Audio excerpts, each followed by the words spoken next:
25 years, new logo. Can you describe the state of the WNBA at this point? I just think we're rejuvenated, just coming off of that season last year in the bubble, everything we were able to accomplish on and more importantly, off the floor.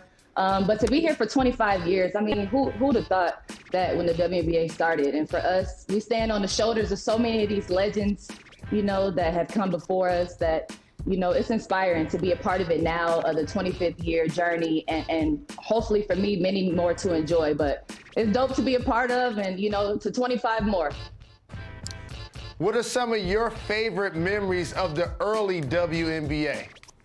Oh, man, I just remember the We Got Next campaign started it off in the Olympics in '96. And then, I was like 7 years old when the league started. And that was the first time that I saw not only women playing, but women that looked like me on TV playing. And it was just really inspiring. And that's really when I took a turn to like, wow, I can have aspirations now to be in this league one day.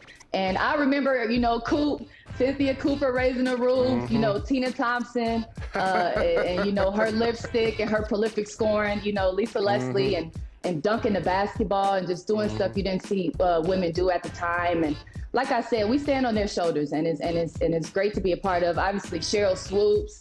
I mean, Dawn Staley, Buckets. Lobo. I mean, those are my early memories of the WNBA and really what inspired me to want to hoop. Thank you so much for coming on. You're welcome to come back anytime. Right on. Go Irish. Go Irish. Happy St. Patrick's Day.